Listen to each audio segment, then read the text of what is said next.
Good morning, everyone. I'm in the person of Claudia Osu Amo.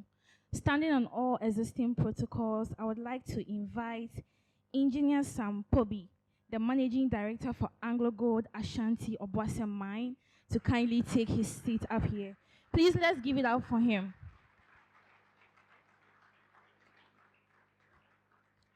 Also on our list, we have Honorable Elkana Ayite, the clinical psychologist, and also CEO for Elsila Diagnostics.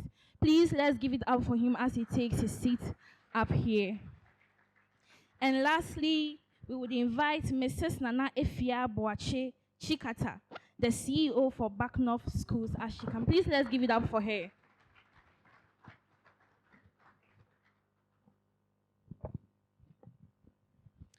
Welcome once again, our panel, our guest. Today we've learned a lot about leadership. You gave us a tip of the iceberg this morning when you all spoke briefly for some of us, and also for our managing director, he gave us the keynote speech. At this point, we want to dive into the topics. We've heard so many things, and I know our people here are wondering how they are going to go about the things that you said. You have a school. How can I also build a school? How can I manage a school? We want to know what goes into leadership. And I'll start from our engineer, Sam Pobi. You talked about the fact that leadership is not a position. Leadership has to do with responsibility. And the moment you are able to take a bigger task, that is where you are deemed as a leader. So, engineer, you will start for us. Just like you said earlier, we want to know as students, as graduates, or everyone here, how can we become great leaders? Practically, we don't want the theory part. How do we do it? So please, if you can help us with this particular question. The first thing is to reflect on what leadership means to you, because you see, the concept of leadership might be different from so many people. Somebody sees a leader as, the person who is in the eye of the public. The MD, he's a leader, Or somebody might see leadership as success in life. Or somebody might see leadership as the president or the MD or some corporate leader.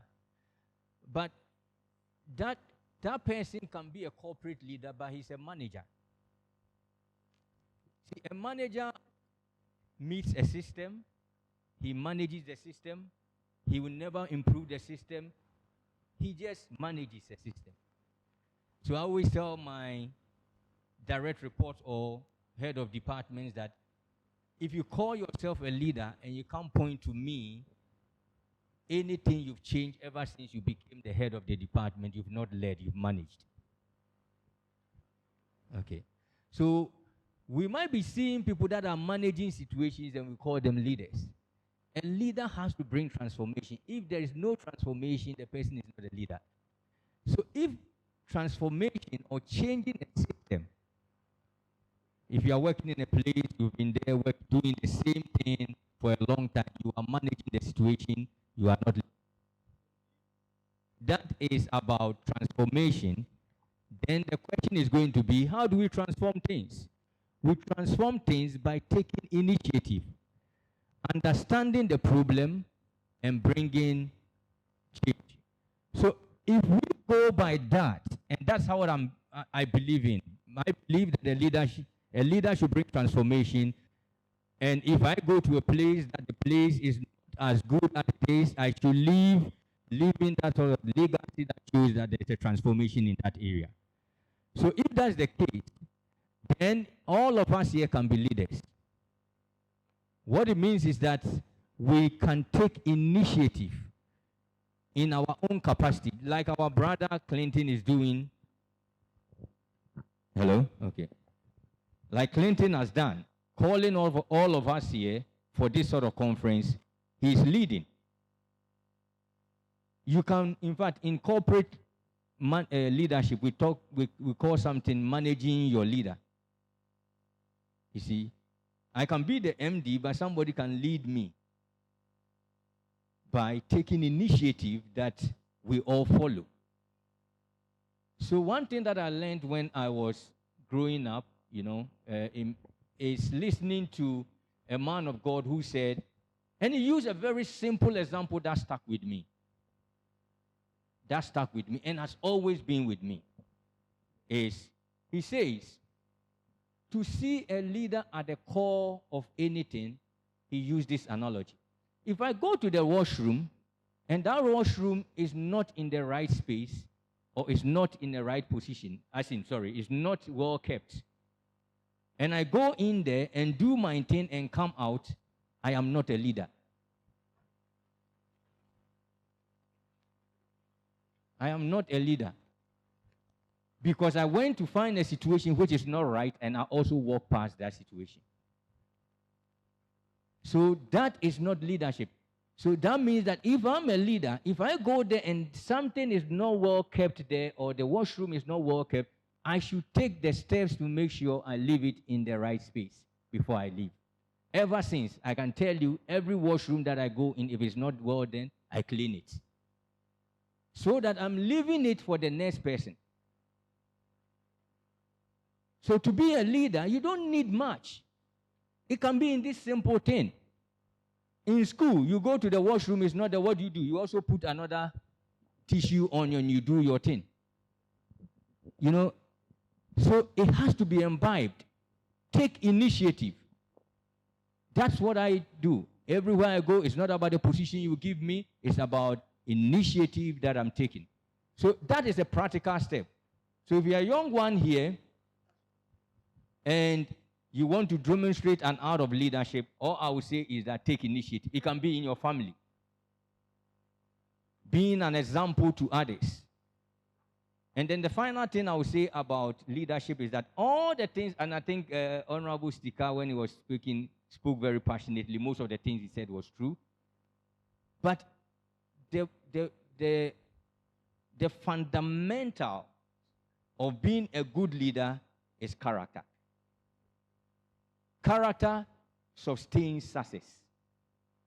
Don't let us put too much pressure on us that I graduated with Claudia, he's all over the place, everybody is seeing him. Don't let that pressure mount on you too much. Character. Build character. What is character? Character is having self-control. Character is being a person of integrity, being somebody of your word. If I say this, I am going to do it. That is leadership. If I say I am not doing it, I know I'm not doing it. But everybody who knows me know that if I tell you something, I will do it. If I can't do it, I'm not going to play around with words. I will tell you this cannot be done. Because you see, trust is currency. Trust is currency. What is currency? Currency, the money we have, the Ghana cedi you have, do you know why it has value? Because you trust that when you do a transaction and you get Ghana cedis, you can go and do something with it. It is just a paper printed. At the fulcrum of that currency is trust. So trust is a currency. That's how come somebody can start a business with nothing. But when I go and take something from this company or a shop, and I make sure I return the thing back, that is trust. The next time he gives me more property, more goods to take away. And several business owners have told their story about the fact that I started with something little, but because of trust, they gave me more. So trust is a currency. So as young ones, don't look at the things that you see on social media and stuff. That is not sustainable. Rushing to be rich, rushing to buy big cars, rushing to use the latest, that is not success. That at all is not success. Have you seen the number of people who were rich in those times, 10 years ago, 20 years ago? We can't even call their names. What is important for us to develop is trust. Can I trust you that when I give you an employment in, let's say, AGA, you will come to work at the right time? When nobody is watching what you are doing, you'll be doing the right thing. That is what builds character. And nature is so wonderful. Don't worry yourself about who is seeing you or not seeing you. Do the right thing all the time, and nature will find a way of rewarding you. I have never seen anybody who is as principled, following the principles of nature, and has been disappointed. If you're a Christian, it is also in the good book. If you're a Muslim, it's in the Quran. Even if you're an idol worshiper or a traditionalist, that is what our forefathers are. Our forefathers were not corrupt. This whole corruption is not our culture. Don't let us think that it's part of the Ghanaian culture. We have developed that culture. They were not like us. So we got to make a mindset shift. And that mindset shift will have to start from a generation. We need the next big six. The next big six represent a generation of transitioning from one place. We can't be the next big six. And finally, in the good books,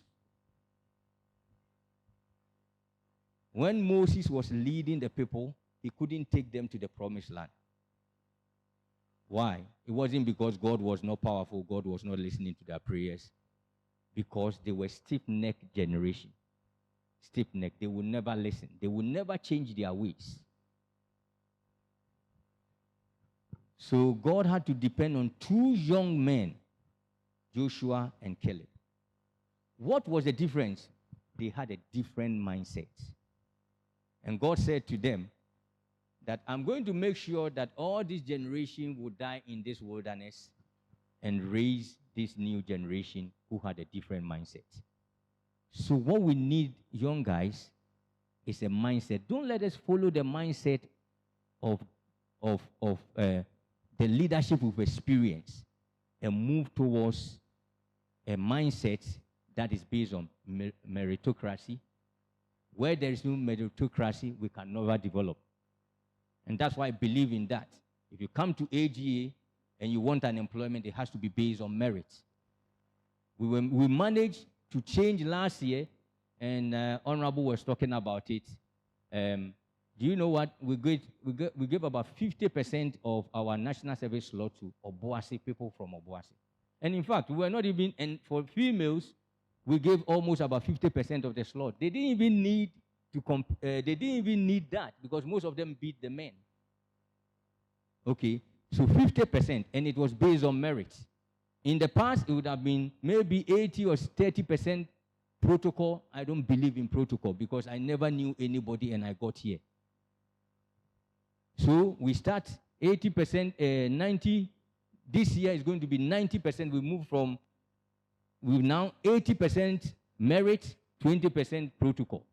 Now this year we're going to go 90% merit, 10% protocol. The aim is that in 3 years there will not be protocol. Because if we are not careful, we will be putting square pegs in round holes. If you don't know anybody, my mother didn't know anybody. She was a Form 5 leaver. She was a hairdresser. I'm a child of a single parent. We didn't know anybody. And if God has raised me to this level, without knowing anyone, then I need to ensure that any institution that I'm in charge of, such things happens there. So it doesn't matter who you know. You can go to the MCE, go to the minister, go to whoever. If you come, you go through merit. Because I want to make sure that the next Samuel Kobe sitting in this crowd is working for us. And that's what we need. And we should be interested in that. If you're a young guy here, be interested in merit. Imagine somebody is better than you at doing something, but you want to be given the job because you know someone. That is unfair. And in a nation that we claim to be, if you add Muslims and Christians, we'll be more than 95% of the population. And we say we are God worshippers. The reason is that there is no righteousness and justice in our societies. And righteousness and justice is the character of God. So anybody in leadership should be interested in what? Being just and fair. When the thing is wrong, it is wrong. People building on waterways, because he knows the MC, because he knows the politician, because he's a friend of the president. Let's allow that. No. we are kicking the can down the road.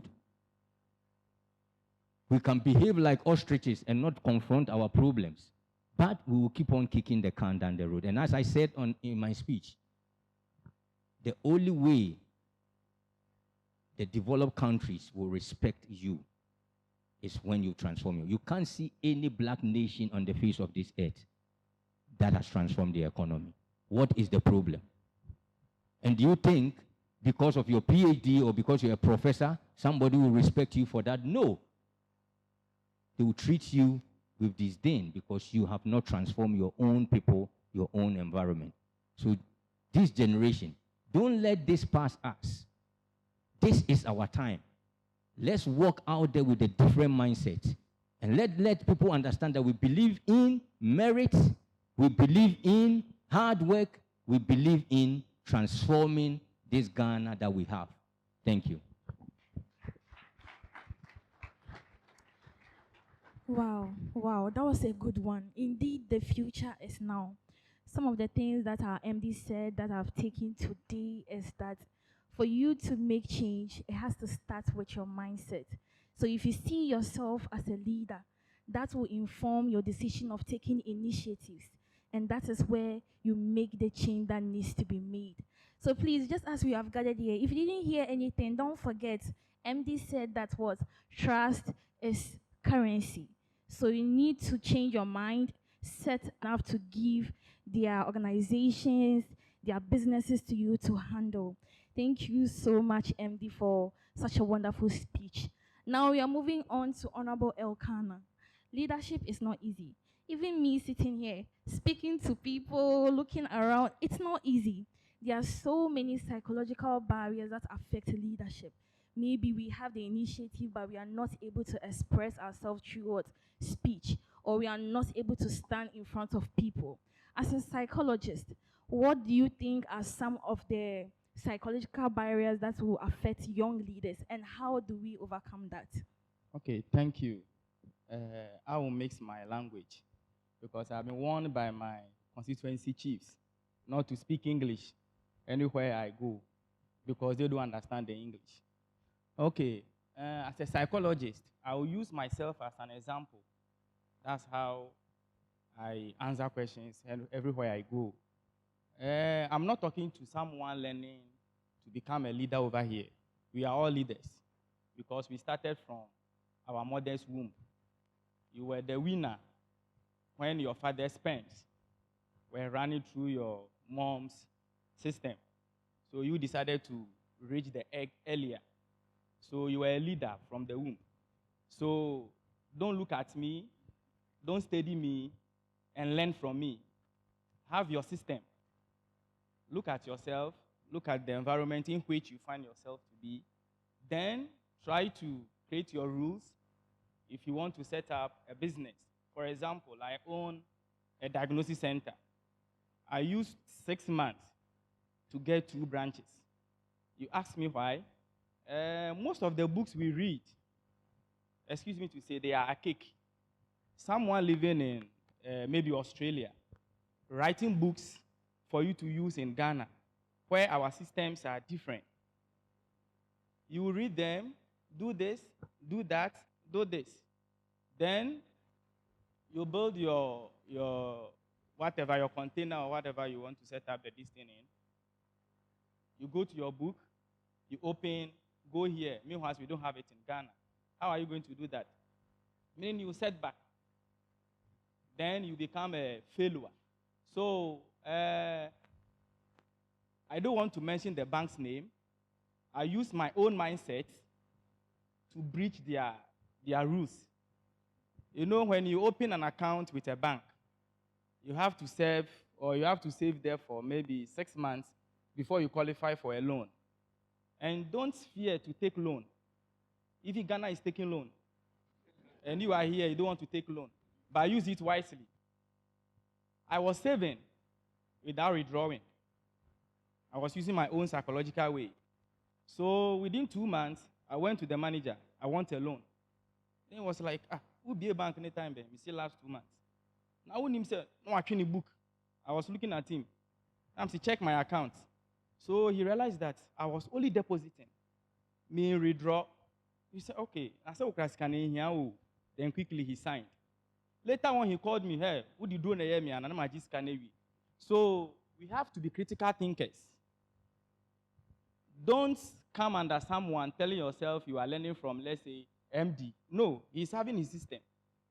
Or Kasano or CEO free, or Yejuma or is it Australia? Into Oba Ghana no. So you see Australia, rules, or Obuasi here, Ebianka Yapamono. You have to study the environment in which you do a leader or now I create rules. Good rules, not a bad rules. For example, in my diagnosis center like this, you can't steal me. I don't go there once in a blue moon. Because the system over there, won't mean we are. Or more I have a token for them. So we are doctor now refer back or throw it into her. So at the end of the month, or the list number, somebody nipa 10 and a call. Why we are work out? I can say 9. No match. So we have to create a system. You say our AI world. Open say we year. Ube boka. Invest in your future. We invest here. Tomorrow you gain. Just the we want quick money. Pardon my tree, quick, which is not like that. Even Christians, Jesus, one easy. So set up some long-term plans, not a short-term plan. Who's setting up short-term planner? You will fail it. You are going to fail. So I'm not all that old. I'm in my 30s. And I can tell myself, say, I'm excelling in life. You can also do the same if you change your mindset. You can be in school and do something. I started writing books when I was in the university. I go to lorry stations, bars, to sell them. Maybe I will be ferry. Something about money, take me off. Me and ferry with that. You get it? And the ocean environment at home. And yes, Madam, you ton cocoa. When you can intimate me ton cocoa. No. If you our campus, Obia tonton online, their shoes. Dear nan kofon ton. Look at that. Tap into it. Obe bypass your money now within some short period. So tell yourself you are a leader. Show your family. Look around. Tell yourself, challenge yourself, say, you can be higher than the highest person you see in your family today. Money is nothing. Take loan if necessary. Even if you have 10 CDs, use it to buy something that is 10 CDs, sell it, tomorrow you get 10 CDs, maybe 1 peso or something like that. You are moving on.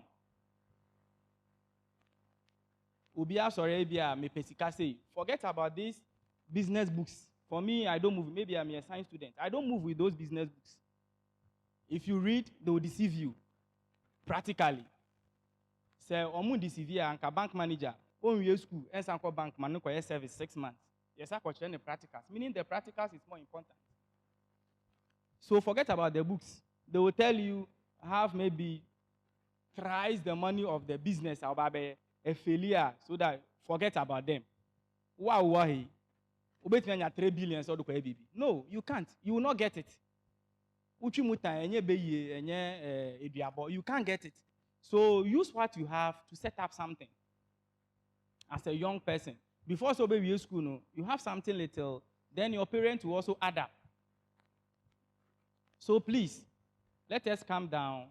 It's good to study those ahead of you, but don't copy them. You should put this in our mind.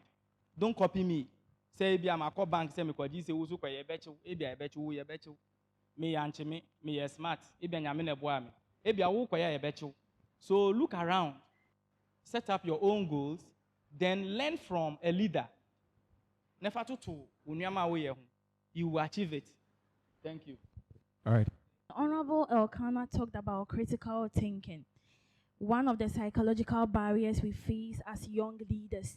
We try to copy people and paste those things in our lives. Because some systems are working for some group of people, we always want to copy those same stuff and do it. But today, I know we are all going to do differently, because Honorable said, be a critical thinker, think outside the box, and always try to stand out and do a different stuff.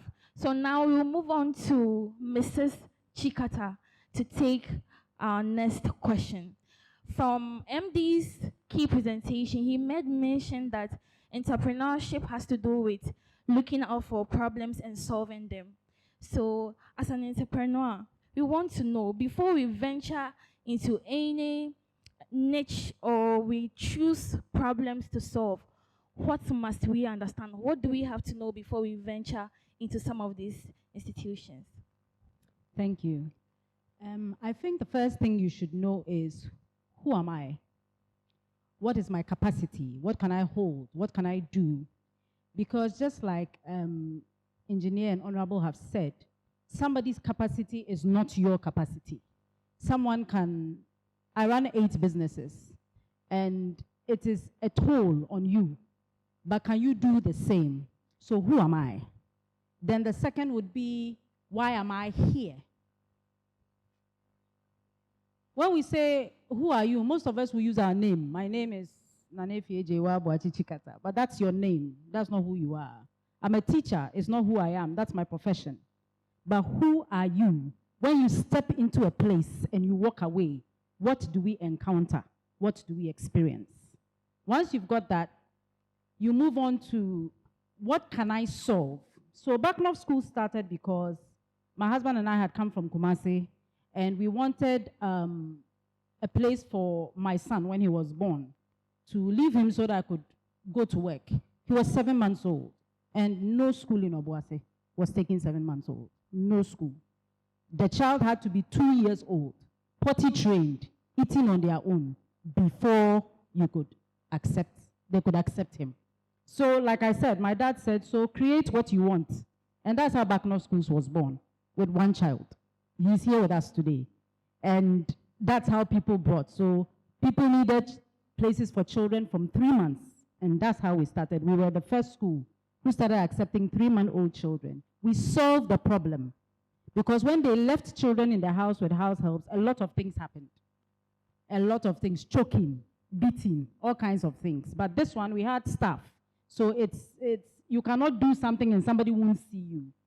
That was the first thing. The other thing was that potty training was a problem. And that's why they said that parents should bring the children when they are already potty trained. But we also decided that, no, we'll train the children, bring them.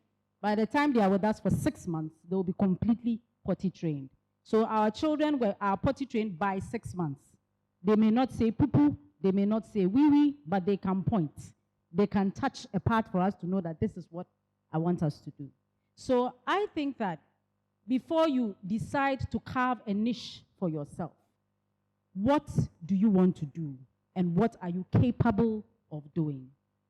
Decide that first.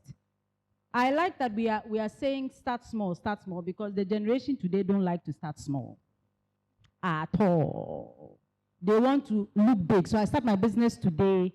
By the time I'm on Instagram, oh, I got MD's picture, so it means that I'm with MD. I got Honorable's picture, so it means and what they don't know is that once you do that, you've gone a step higher. So if they are really clients who should be coming to you, you've cut all of them off. Because somebody feels that if you are with MD, if you are with MC, then I'm not your client.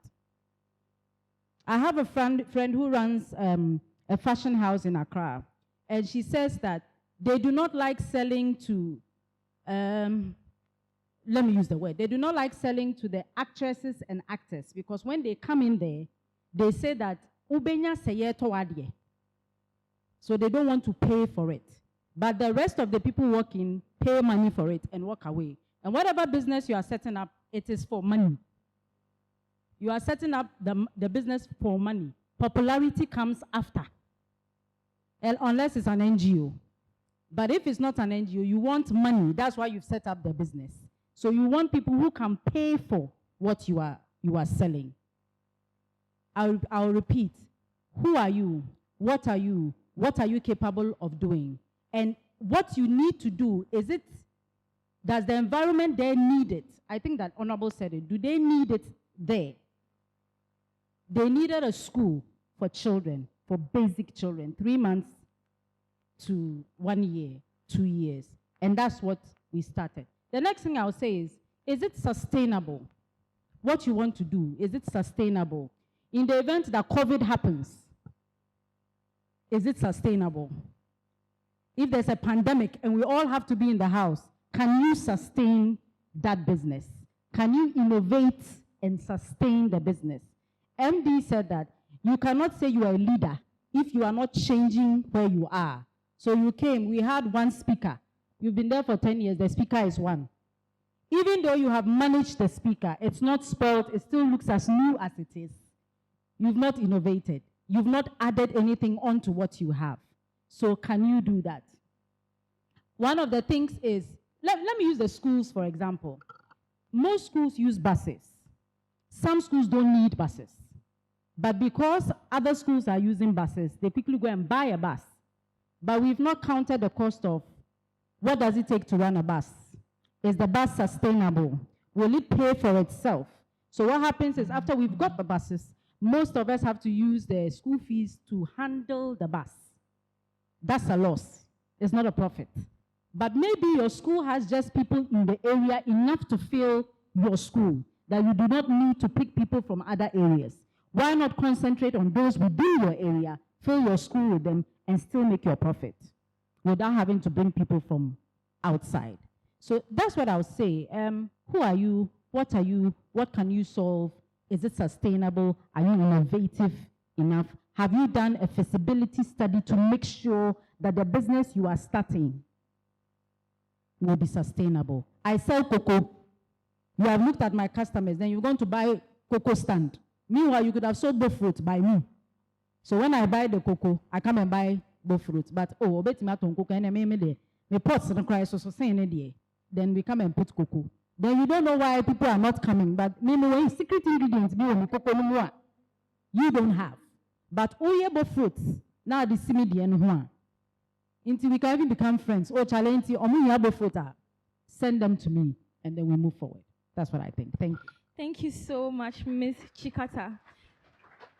So there's one thing that she mentioned, create what you want. So if you go to an area and you want something badly and you can't find it, I think that should be an edge for you to know that you can start something from there. So we would want our participants to ask questions. Because of that, we are going to take one last set of questions, from our panels, then we hand over to our participants to ask their question. So we will start with MD once again. MD, you gave us a brief or a short information about your background, how you started and how you got here. We are not there yet. We want to be like you when we also grow. Though you say the future is now, we have to make the changes now. We want to know the values, the habits, the principles that yourself you implemented in your life before you got to where you are today, so that as young leaders, you can also learn from that. Thank you. You even go further than me. So I think the first thing is that I never belittled myself. I wasn't rich, but I had this sense that, this sense of confidence, calm. I wasn't seeing life as a competition. See, so I'm not competing with anybody. The moment you see life as a competition, now you'll be so pressured. Even now, I don't see life as a competition. And that alone is my blood pressure regulator. Because most of you are too stressed. So, and what I think I developed was courage in the presence of challenge. Confidence. I don't take no for an answer if I want it. See? And that's not arrogance. It's being determined to achieve something. So you need to have courage. Most of you, even when you are approaching, people, you are shy, you are timid, you don't know how to engage in conversation that catches attention. People will be busy. There are a lot of people that will send me message or maybe LinkedIn, And the first thing they want to tell you is their problem. No. It's not a way to start the engagement. You see? So carry yourself respectfully. Don't let your problem define you. Yes, I can tell you are not the only person who has graduated for 5 years is not having a job. When we did our graduate training application, that one, we allow people that have done national service up to 3 years. If you graduate within the space of, you've done your national service within 3 years, you can apply. And we saw the number of people that applied. So several of them couldn't apply because some of them have 5 years, they've not gotten a job. And you know how many years I stayed home before having a job? 4 years. 4 years I did. After national service, I stayed home for 4 good years. You can't believe it. So the moment you see somebody is at the top, the immediate thing the thing that comes into your mind is that he had it easy. No, it's not always easy. Sometimes we don't get the time to tell you our story. You know, I stayed in the house for 2 complete years. Got opportunity to go and work with my uncle, and for 2 years I wasn't paid. Because I wasn't an employee, I was an errand boy. Go and check. Those time internet is new, so I created his first email for the company. So I'll go and check, and whilst I'm going, it gives me the transportation and the browsing, fee. That's what I was living on. At the end of the month, he looks at my face, maybe finds something for me. For 2 years. 2 years national service, 2 years before I got the opportunity to become the crusher operator. So don't ever think life should be smooth. Life is for those who want to live it. You see, life is for those who want to live it. And how do you live it? Every day, consistently pushing. It is consistency that breaks resistance. It's not about trying it today and you see, there's no magic. If you are very lucky to get things, it will never sustain. Because we've seen it. People that parents were rich, some of my classmates, you look at them and you are like, these are the people who are going to lead Ghana. They are the people who are going to... No, that's not how... Your parents can be rich, but if you don't build a certain level of character, confidence, that is the foundation. Be bold, be confident. Go to places. Don't listen to, as I said, don't listen to what your friends have said, that I went there, I didn't get opportunity. You can also get opportunity. Go there yourself. Approach people. You approach me, you send me a message, I won't mind you. That I'm not the person who will change your life. Move on to the next person. It doesn't mean everybody is like Samuel Pobi. At the same time, I'm also changing people's life. Because I'm very selective. See, you can come and cry, roll on the floor, it won't change me. I am looking for something. And that thing is determination. There's this lady that I helped. She sent me a message on LinkedIn. And I read. I can tell if you send me a message on LinkedIn, I read. If I don't reply, it doesn't mean I didn't read. I read it. I intentionally not reply.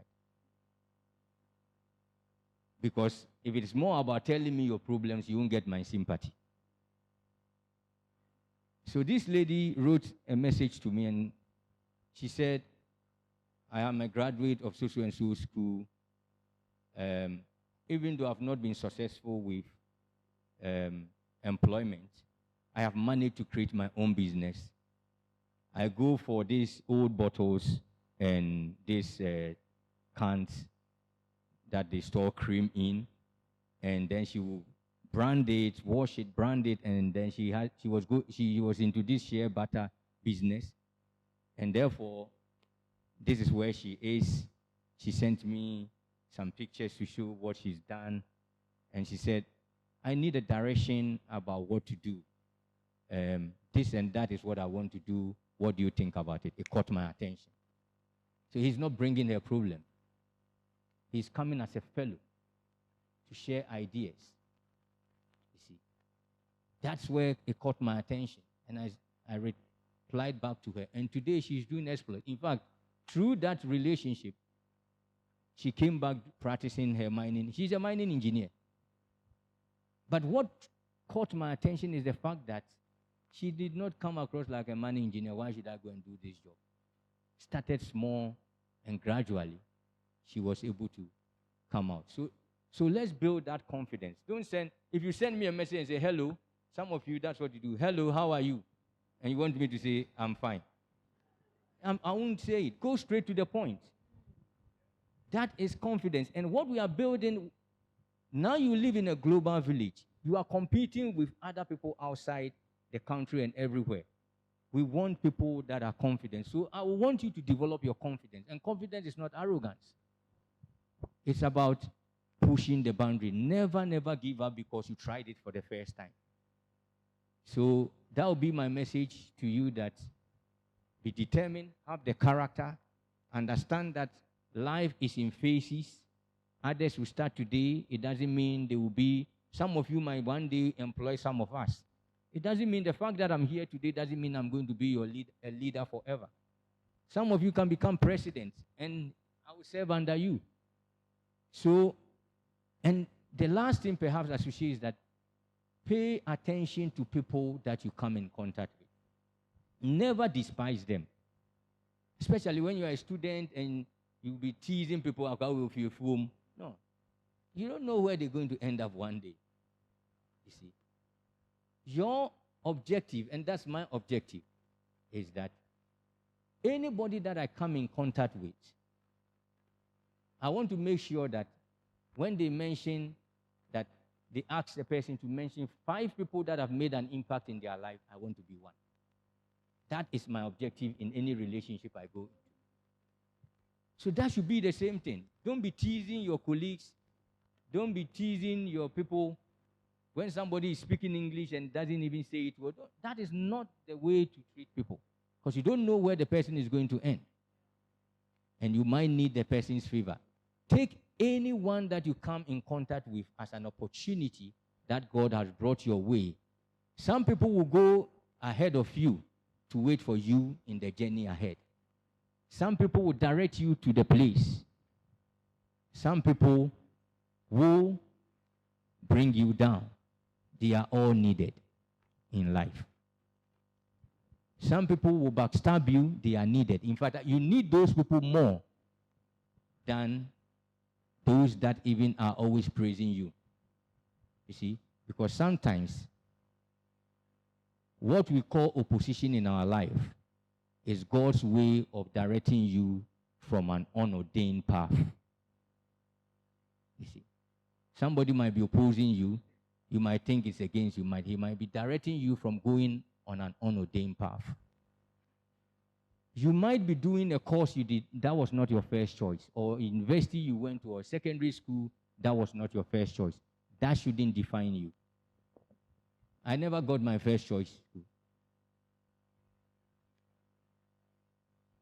So don't say because I think this course, what is it? No, you are being myopic. University degree doesn't transform people. What it does is that it enables you. I also say that CVs don't give you a job.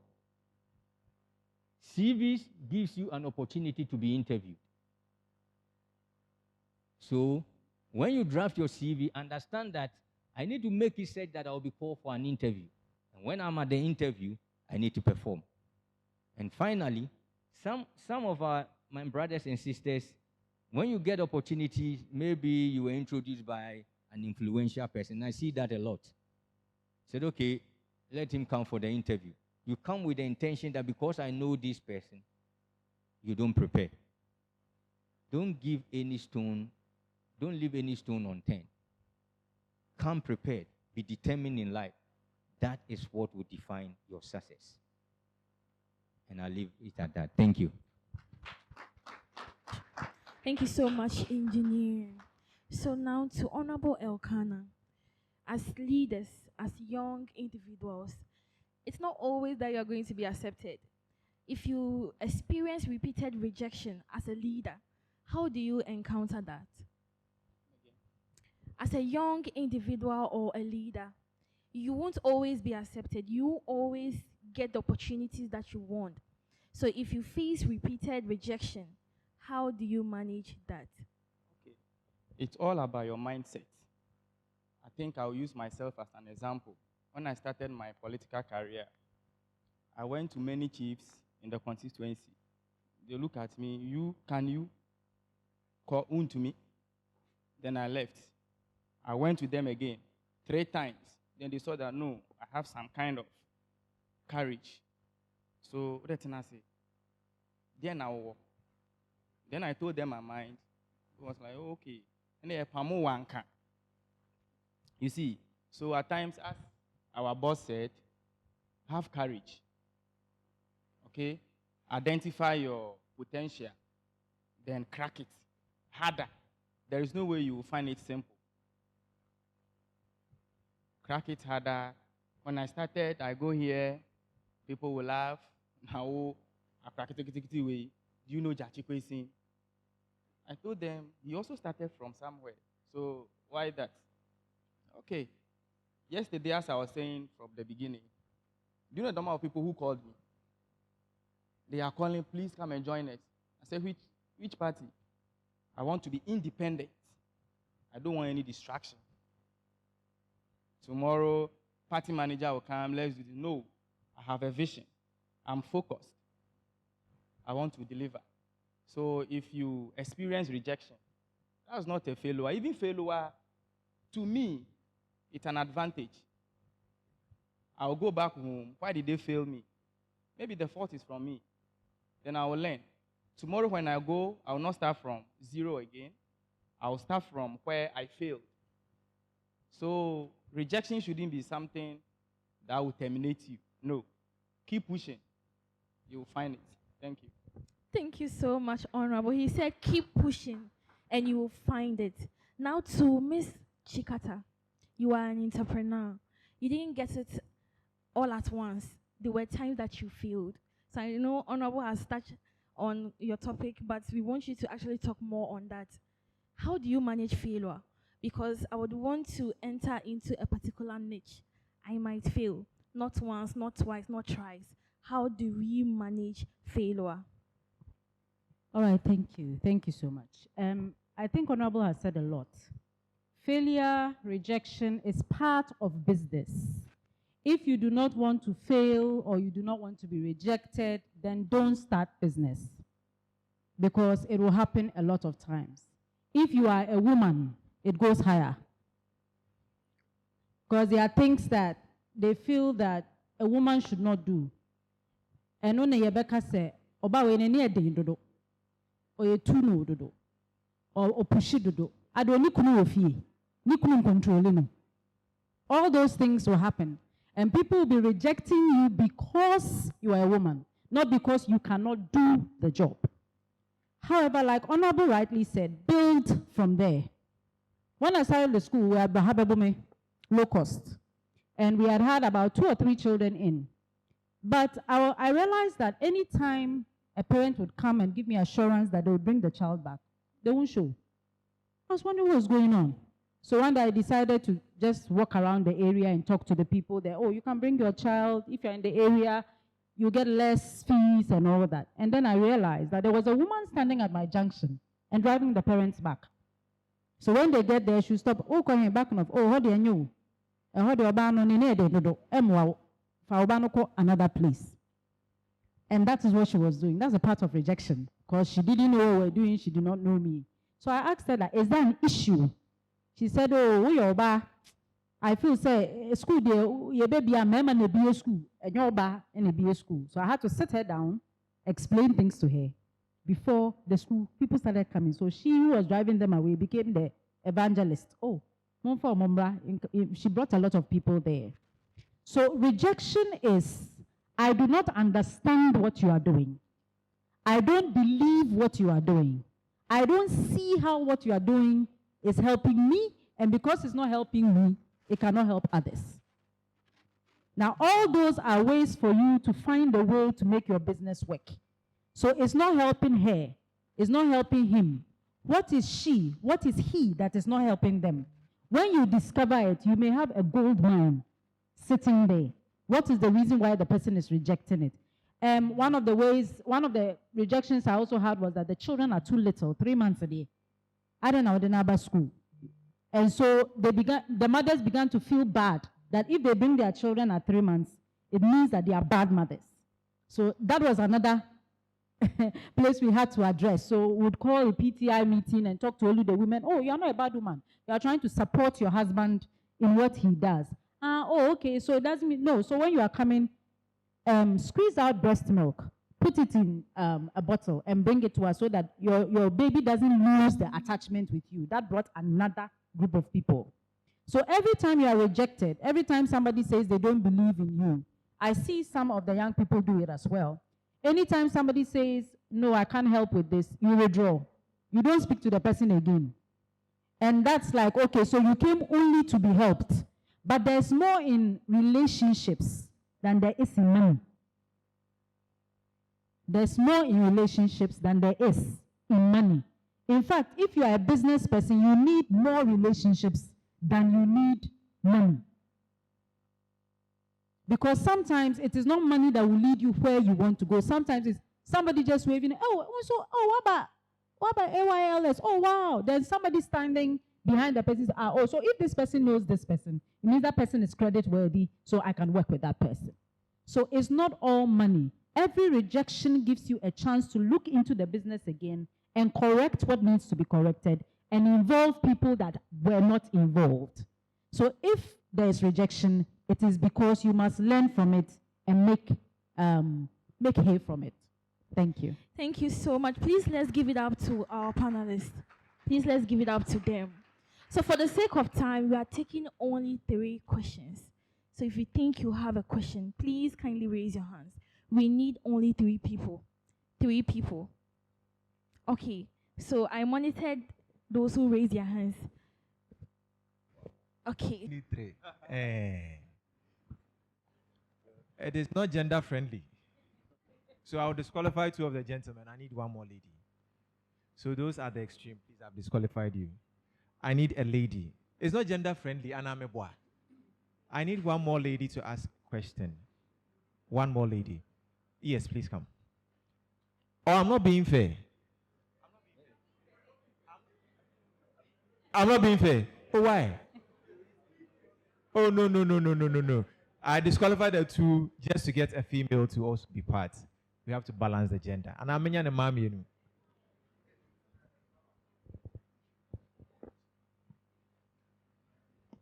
Please, we don't want repeated questions.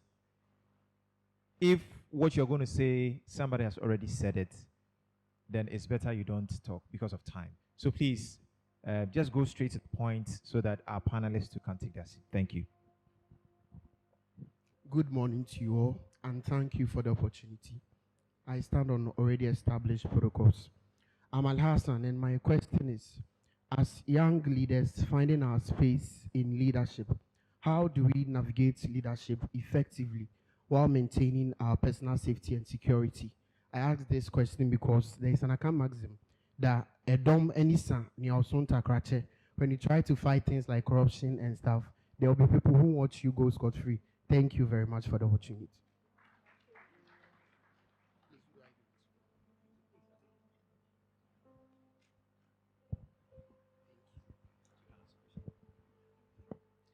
Thank you for the opportunity.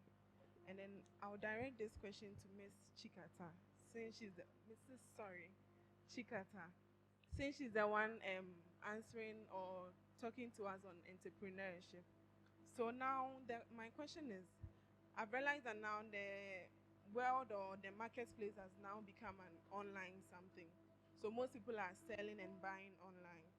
So let's say you've started online, you don't have a working place, but you have certain goods or service that you'd like to provide, and then you want to sell online, but you've started at the beginning, you are not really getting anybody to purchase from you.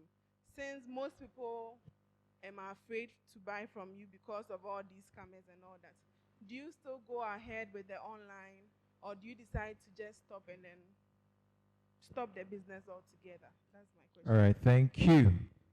So the 2 people are disqualified. For the next session, they will be the first people I'll call. So get your questions ready for that. Clifford and the other gentleman. So you have had automatic qualification for the next session. And yeah, it's a fair deal, Anna. Thank you for the opportunity. Please, I'm called Jerry. And my question is, you've identified a problem. You are taking initiative to solve it. But already you have a passion or something you really like doing. Let's say you are a good writer. And the problem you are solving has nothing to do with the passion you have.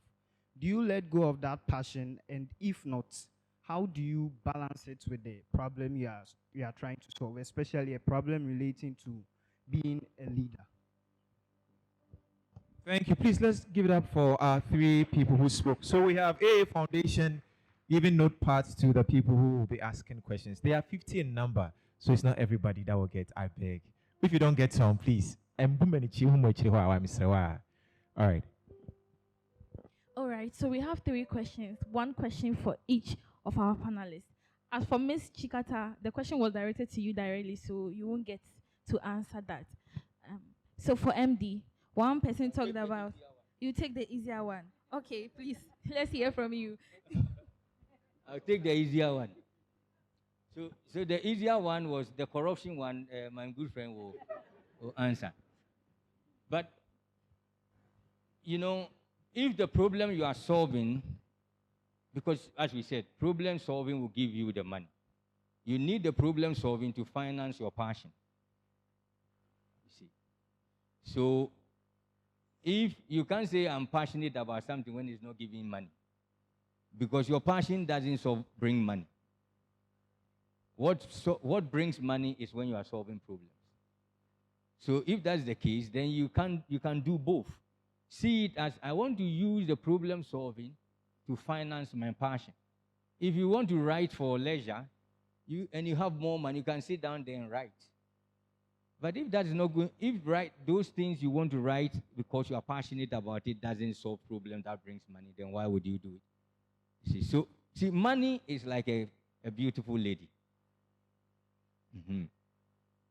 You need to find ways of conning her to yourself. You see? So it is, if you don't, and every beautiful lady is not about what you think. You can be interested in her, but she's not.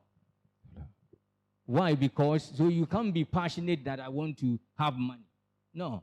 There should be underlying attraction point.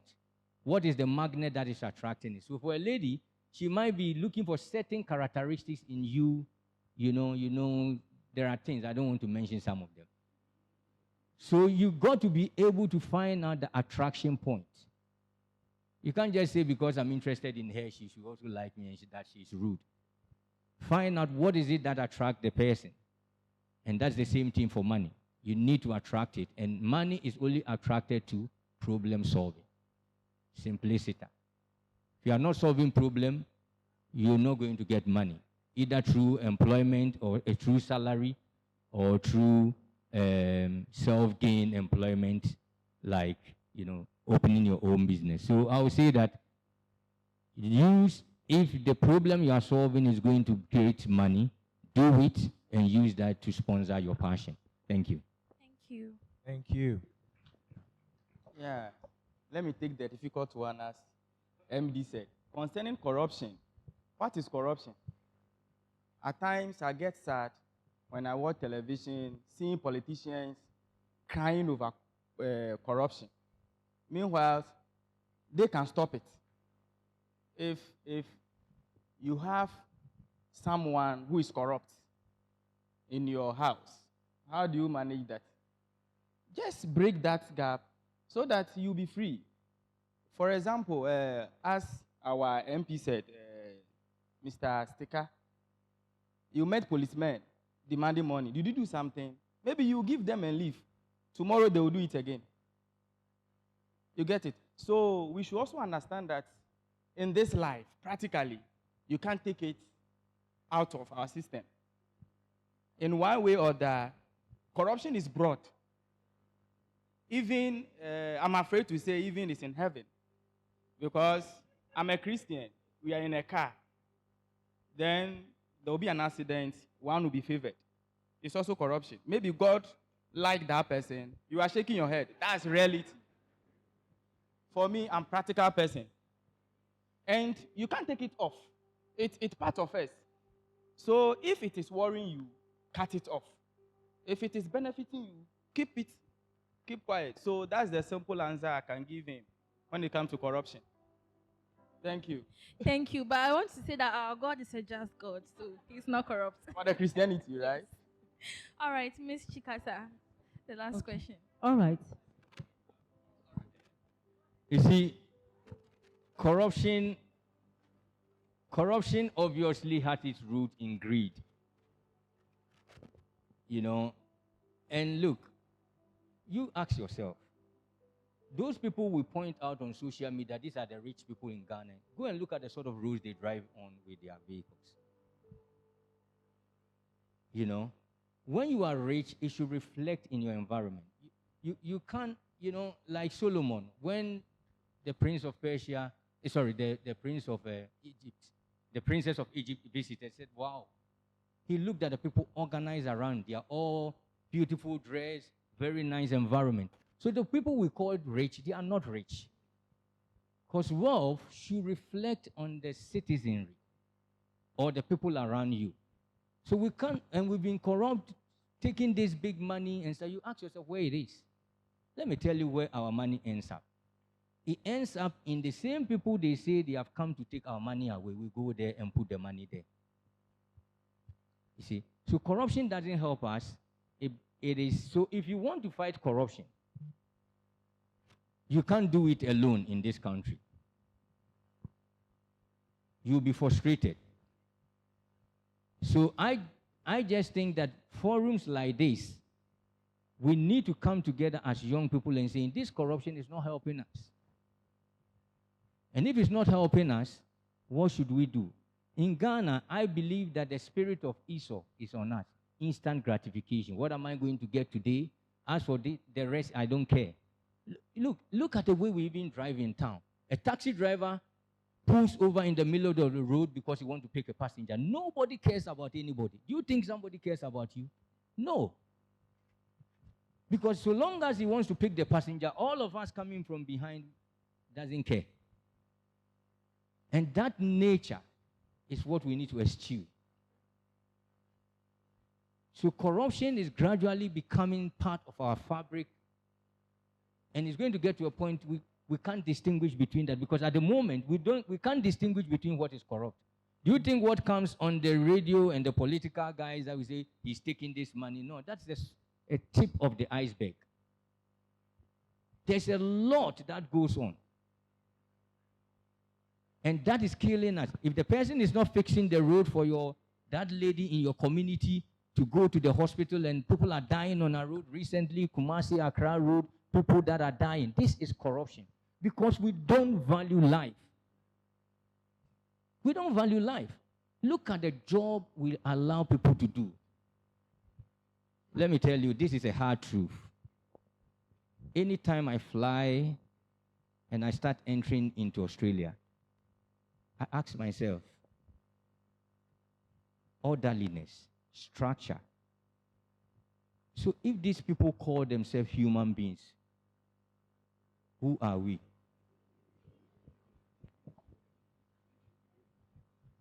You see? Because I can see a clear distinction between them and us. So if they are saying they are humans, then we should evaluate ourselves. If we are saying we are humans, then we should evaluate them as angels.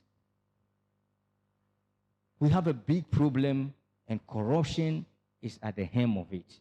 Everybody wants to be rich, and that's not how people become rich. We can dole money to all of you here. That's not what makes people rich. There's a structure around wealth creation. Wealth creation, there's a structure around it. It doesn't come because I gave money free. No. There should be a deliberate thing that drives wealth. And that's what others have.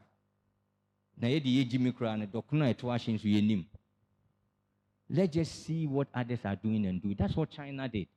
US can complain about they copying technology from them and stuff. Those are low-hanging fruit.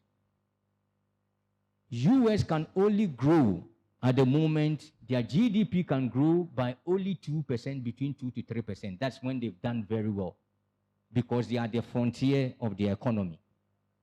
How come China was growing at 15%, 12%? Because they are here. So what do? They replicate what others have done, so they can move faster.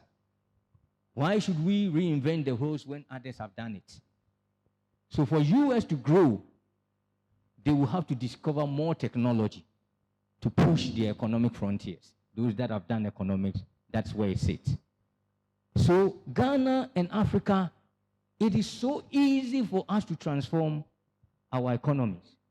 The problem is that, as Honorable MP said, it is a business model for the politicians. They will never change it because it benefits them.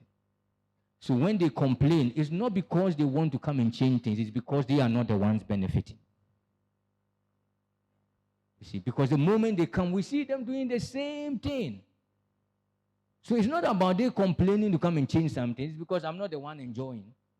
She is the one enjoying. So how can I get rid of her for me to come enjoy? Then you two come, we start blaming. Enough of that thing. This youth, this new generation should be able to stampede that. You are so fortunate.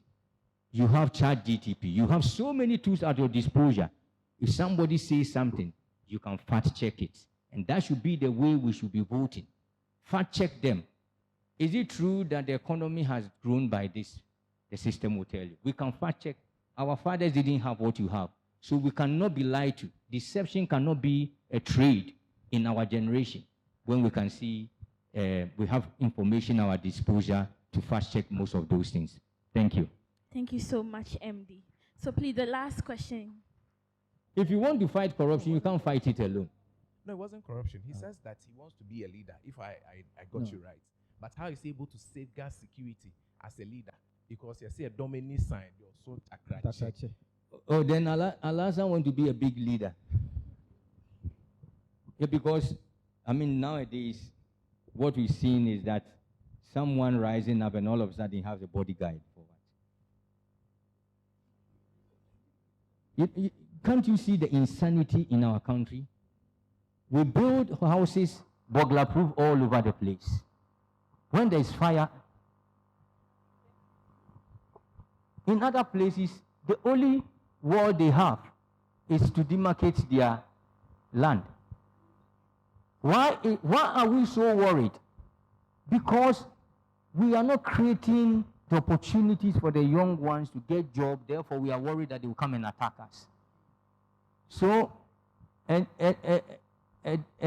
San, the Osun Takracheno, is because Onunkwa Pese, Yesumuno.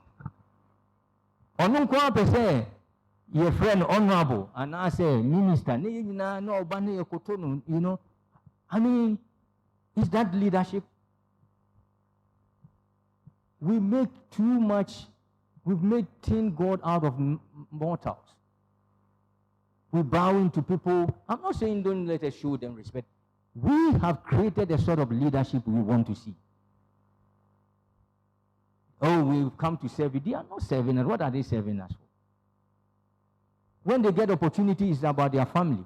That's why somebody will kill you for him to come, because I promised that when I come, I'm going to give the person a job. Not because he's thinking about all of us. So, that leadership you're talking about, that you need security around you, okay, might be a big leader, but start from where you are. I mean, if the gutters are not clean, and you are leading people to clean it, who is going to kill you?